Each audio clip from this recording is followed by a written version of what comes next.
ভাসমান পদ্মের মতো আমরা ভেসে ভেসে বেড়াচ্ছি। আমরা সমাজে কোথাও মুখ দেখাতে পারি না। আমরা এমন একজন সৈনিকের সন্তান, আমরা পিতৃ পরিচয় দিতে পারি না।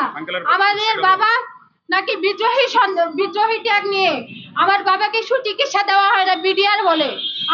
আমরা ভালো স্কুলে পড়তে পারি না, আমার বাবা বিডিআর বলে। কেন এই বৈষম্যগুলো কেন আমাদের সাথে করা হয়েছে?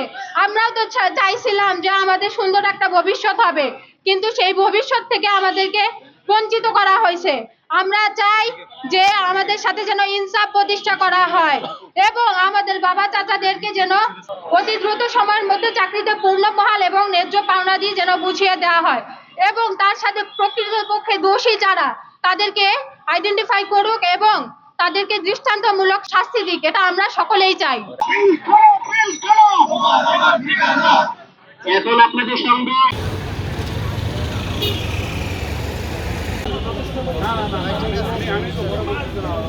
আজকে স্যার আমাদেরকে স্যার বিদ্রোহী ট্যাক্সি স্যার বিভিন্ন রকমের সাজা দিয়ে স্যার আমাদেরকে চাকরি শুরু করা হয়েছে স্যার।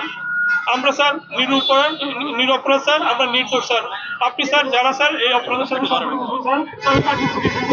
তাদেরকে সর্বোচ্চ সাজা দেন। আমরাও চাই স্যার এই আমাদের সেনা অফিসার যাদেরকে হত্যা করা হয়েছে এবং যারা বিভিন্ন অপকর্মের সাথে যারা ছিল তাদেরকে সর্বোচ্চ সাজা দেওয়া হোক। আমরা যারা এখানে উপস্থিত হয়েছি, আমরা এখানে স্যার কোনো বিশৃঙ্খলা করতে আসিনি। আমরা স্যার আপনি বাহিনীর অধিনায়ক, আপনি স্যার বাহিনীর স্যার অভিভাবক স্যার, আপনার নিকট আমরা এসেছি স্যার, আপনার কাছে আমরা আকুতি নিয়ে এসেছি স্যার। আমরা স্যার নিরপরাধ নির্দোষ স্যার, আমাদেরকে স্যার সমস্ত ক্ষতিপূরণ সহকারে স্যার যাদের বয়স আছে স্যার তাদেরকে চাকরিতে পুনর্বহাল করুন, আর যাদের স্যার বয়স নেই স্যার তাদের স্যার ক্ষতিপূরণ সহকারে স্যার আপনি পেনশন দেন স্যার।